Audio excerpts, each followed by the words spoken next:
እግዚአብሔር አምላክ የተባረከ ይሁን መጽሐፍ ቅዱስ ሲናገር መዳን በሌላ በማንም የለም እንድንበት ዘንድ ከሰማይ በታች የተሰጠን ስም ሌላ የለምና ሰው ሁሉ በክርስቶስ ኢየሱስ አምኖ ይድናል። ዛሬ ሰዎች መዳንን ፍለጋ በርካታ ቦታዎች ይሄዳሉ፣ በርካታ ነገሮች ያደርጋሉ። አንዳንዶች ጽድቅን ፈልገው ገዳም ይገባሉ፣ አንዳንዶች ደግሞ ኤክስትሪም በሆነ መንገድ እግዚአብሔርን ለማግኘት ብለው ሰውነታቸውን ይጎዳሉ። ነገር ግን መጽሐፍ ቅዱስ ሲናገር ሮሜ 1:17 እንደዚህ ይላል፣ ጻድቅ በእምነት በሕይወት ይኖራል። ለመዳን የሚያስፈልገው ከሰው ልጆች ማመን ነው። እግዚአብሔር የመዳንን መንገድ ቀላል ነው ያደረገው። ለመዳን ሰዎች ቅጠል መበጠስ የለባቸውም፣ በእግራቸው መሄድ የለባቸውም። መዳን በኢየሱስ ብቻ የሚገኝ ኢየሱስን በማመን የሚገኝ ነገር ነው።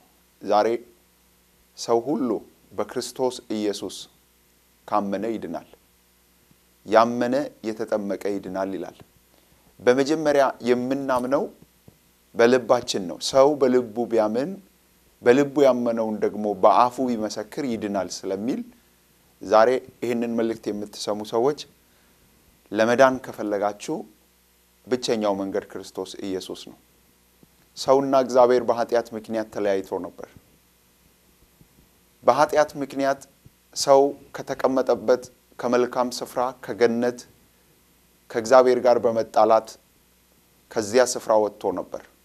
ነገር ግን ያን ያጣውን የክብር ስፍራ ያንን ያጣውን እግዚአብሔር ከገነት እንዲወጣ ያደረገውን ስፍራ ለመመለስ ብቸኛ መንገድ እግዚአብሔር ማዘጋጀት ስለነበረበት ያንን ብቸኛ መንገድ በክርስቶስ ኢየሱስ በኩል አዘጋጀ።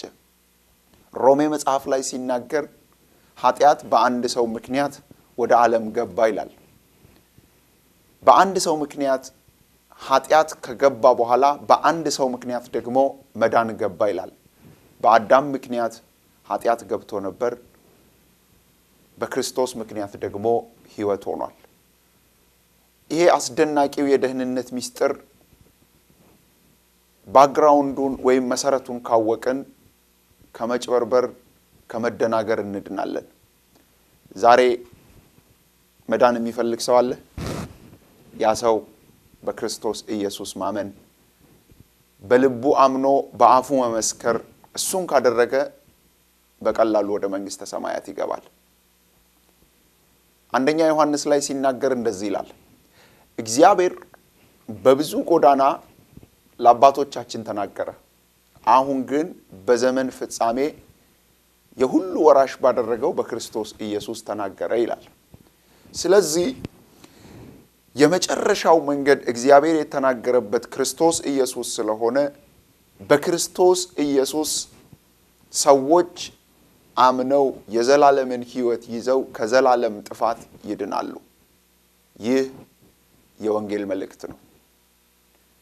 ሃይማኖት አይደለም የሚያድነው። አንዳንድ ሰዎች ሲጠየቁ እንደዚህ ይላሉ፣ የእናቴ የአባቴ ሃይማኖት ከጥንት የነበረ ሃይማኖት ይላሉ። ዛሬ የምንሰብከው ሃይማኖት ሳይሆን ሕያው የሆነውን ክርስቶስ ኢየሱስን ነው።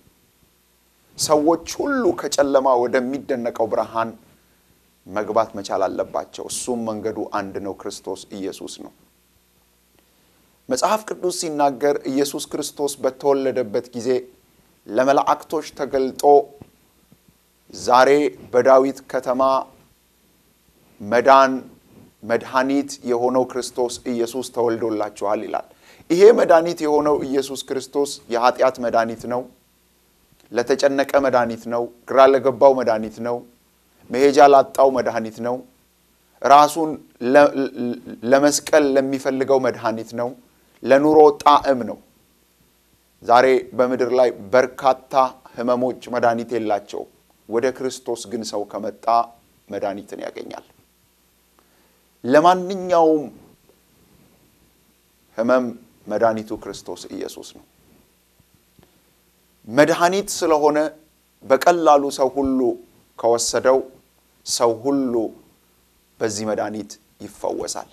ለስጋ ፈውስ ይሆናል፣ ለነፍስ ፈውስ ይሆናል ለማንኛውም አይነት በሽታ ፈውስ ይሆናል ዛሬ ወንድሜ እህቴ እናቴ አባቴ ክርስቶስ ኢየሱስ በህይወቶት ላይ በህይወትሽ ላይ በህይወትህ ላይ አለ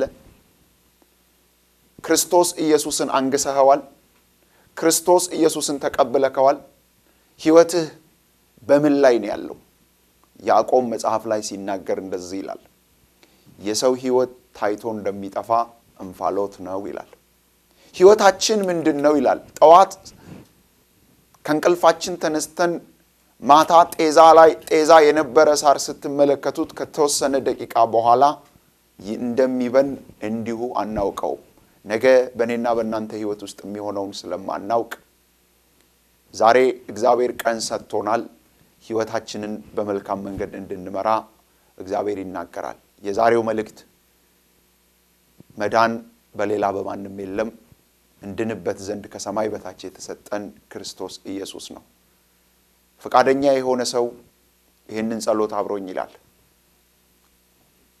እግዚአብሔር ሆይ አመሰግንሃለሁ እድሜ ስለሰጠኸኝ ክብር ላንተ ይሁንልህ ኃጢአተኛ ነኝ ኃጢአቴን ይቅርበል ክቡር በሆነው በክርስቶስ ኢየሱስ ደም እጠበኝ ህይወቴን በህይወት መጽሐፍ ላይ መዝግብልኝ ዓለምንና ሰይጣንን ከጃለሁ ልጅህ አድርገኝ ተቀበለኝ ስለተቀበልከኝ አመሰግንሃለሁ በክርስቶስ ኢየሱስ ስም አሜን እግዚአብሔር አምላክ ይባርካችሁ ጌታ ይባርኮት አሜን አይበቃህም